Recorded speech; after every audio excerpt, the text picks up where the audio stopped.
Selamat datang di Koma Channel. Sesuai dengan thumbnail, breaking news kali ini datang dari pernyataan Wakil Rektor UNED, Profesor Dr. Andes Slamin. Apa ini bacanya? M.Com SC PhD. Ya mohon maaf lah kalau pronunciation-nya kurang benar. Ini penting buat kalian. Walaupun kalian tidak masuk UNED, tapi setidaknya biarkan Wakil Rektor UNED akan memberikan pandangan bagaimana UNED memilih mahasiswanya. Siapa tahu ini berlaku kepada seluruh universitas yang ada di Indonesia. Oke, langsung kita menuju ke berita utama. Simak tips lolos SNMPTN dari Wakil Rektor UNED. Ini gue ambil beritanya dari Detik Edu, jadi lumayan kredibel. Kalau gue boleh rangkum, ada 3 pembahasan yang penting di sini. Yang pertama adalah rahasia lolos SNMPTN dari Wakil Rektor UNED. Yang kedua tentang blacklist. Yang ketiga, kuota SNMPTN di UNED. Nanti gue bakalan ngasih pandangan. Semua informasi itu bakal gue kasih pandangan. Kita baca dulu sampai akhir nih berita. Oke, langsung ke berita utama.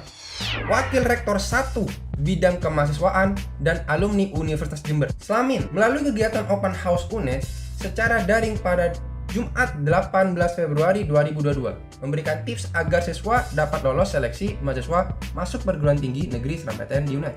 Nah, ini awal mula gue tahu ini di sini nih.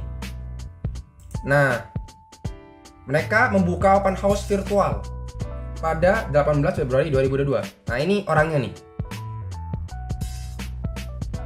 Dan juga dibuka oleh Rektor Universitas Jember, yaitu Iwan Taruna.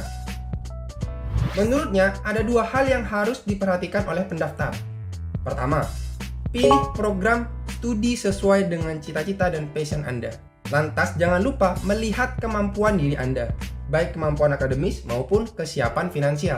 Setelah itu, ini yang kedua nih, cari data terkait program studi yang dituju, termasuk kondisi persaingan yang ada melalui laman LTMPT dan laman PTN yang dituju, ujar Slamin yang dikutip dari laman UNED.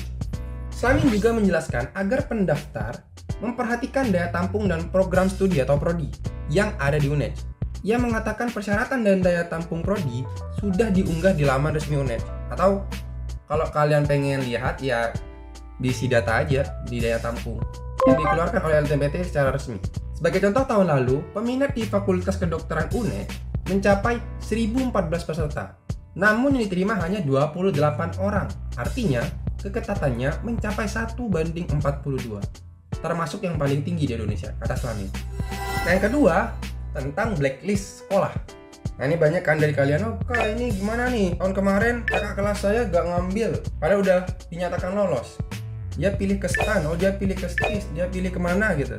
Nah, untuk UNED sendiri dia memberikan informasi yang lebih detail. Oke, langsung nih ke beritanya. Lebih lanjut, Slamin memaparkan jika UNED tidak pernah melakukan blacklist kepada sekolah tertentu. Jika ada kegagalan dan siswa yang diterima namun tidak mengikuti registrasi ulang, tidak akan di blacklist. Universitas Jember tidak pernah melakukan blacklist kepada sekolah.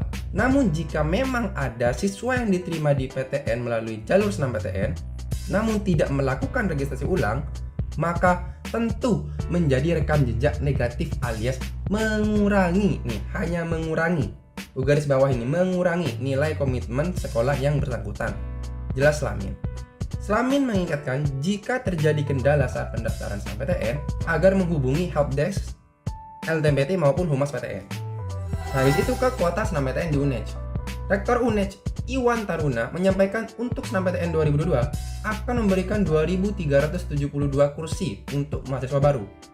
Jumlah tersebut berarti 30% dari total penerimaan mahasiswa baru angkatan 2022. Sedangkan untuk jalur seleksi bersama masuk perguruan tinggi negeri atau SBMPTN mendapatkan porsi 50% dan sisanya 20% dari ujian mandiri yang dikenal dengan seleksi bersama masuk perguruan tinggi Besuki Raya atau SBMPTBR. Nah, ini cukup ideal ya, 30, 50, 20. Lumayan lah, bagus. Tahun ini komposisinya tidak berubah, masih sama dengan tahun 2021. Namun dengan jumlah mahasiswa baru sebanyak 2.372 dari jalur SNMPTN membuat kami termasuk PTN yang menyediakan alokasi cukup besar di jalur tanpa tes dibandingkan dengan PTN lain. Jadi bagi siswa-siswi yang eligible, manfaatkan kesempatan ini sebaik-baiknya, kata Rektor. UNED sendiri merupakan PTN ke-8 yang paling banyak menerima mahasiswa baru dari jalur SNMPTN 2021 lalu. Nah ini data kampus yang membuka kuota SNMPTN 2021 terbanyak. Sini jelas ya, yang pertama itu Universitas Brawijaya sebanyak 4.446 mahasiswa, yang kedua ada UNES, ketiga UPI, UNP, dan seterusnya. Dan UNES itu berada di nomor 8. 2.272. Artinya ada peningkatan 100 kota dari tahun kemarin. Sekarang kan 2.372. Terus kalau kalian pengen melihat lebih detail, nomor 9 sampai nomor 20 ini nih. GM nomor 13, IPB nomor 16. Dan kalau kalian mau memprediksi kuota, gue punya videonya juga nih. Silahkan ditonton. Itu gue buat menggunakan metodologi dan menggunakan sintak Excel. Oke, sekarang mari kita bahas semua informasi berita ini. Ini gue suka sekali, 100% bahkan. Gak ada yang gue sanggah. Kalau dari sudut pandang gue ya, Pak Slamin nih, waduh, Pak Slamin lagi. Kayak gue manggil siapa gitu, manggil rektor Pak Slamin. Wakil rektor UNED ini, nah lebih cocok.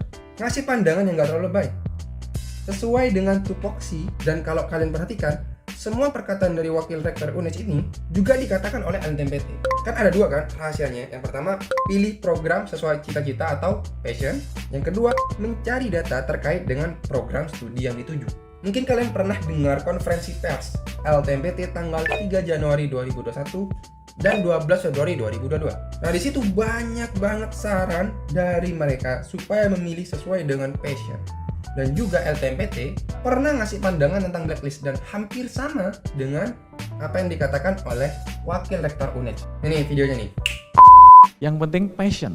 Ambil sajalah yang paling suka. Dapat memilih prodi dan perguruan tinggi sesuai dengan passion, minat, dan bakat. Memilih prodi itu sebaiknya berdasarkan passion, minat, dan bakat. Dan tahu mau jadi apa di masa depan.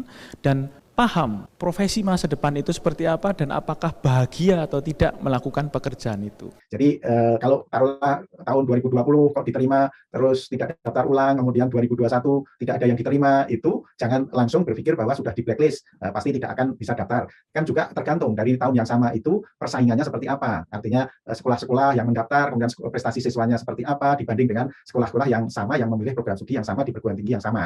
Jadi itu, tetapi kalaupun perguruan tinggi ada kebijakan bahwa kemarin diterima 45 tapi nggak ada satupun yang daftar ulang, artinya 100% tidak daftar ulang, kemudian perguruan tinggi mengambil kebijakan ya sudah jatahnya kita kurangi atau apa, itu ya di masing-masing perguruan tinggi. Tapi saya kira kok tidak dilakukan seperti itu, karena kan ini tanda petik membunuh atau bukan membunuh, yang tidak memberi kesempatan adik-adik kelas yang tidak berdosa gitu. Tapi mungkin lebih pada inilah persaingannya, dan kalau ada pengurangan sebagai hukuman ya mungkin saja, tapi bukan berarti tidak sama sekali. Nah ini penting nih. Memang benar kalau lulus SNMPTN tuh enak. Gak usah repot-repot belajar, tinggal ngurus berkas-berkas, habis itu santai-santai. Tapi ingat, ada hal yang lebih urgent daripada lulus SNMPTN. Apa itu? Passion, bro. Cocok dengan jurusan. Kalau lu mau lulus, oke, gue bakal ngasih data tahun lalu yang lu pasti lulus walaupun nilai lu hancur, yang penting lu eligible.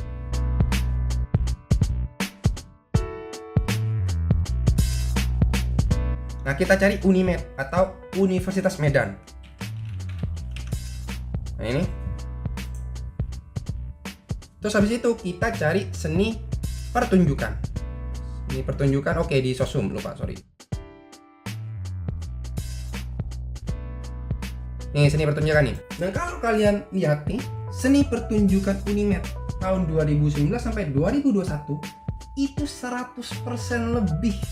Artinya walaupun kalian hancur nilainya, yang penting lo eligible, lu pasti masuk. Tapi pertanyaannya adalah, apakah lu mau ngambil ini? Apakah lu bakal ngambil yang bukan lu banget? Masa lu pengen masuk ini cuman gara-gara lu pengen lolos gitu? Sedangkan lu tuh kaku banget buat nari, kaku banget buat berpuisi, kaku banget buat breaking.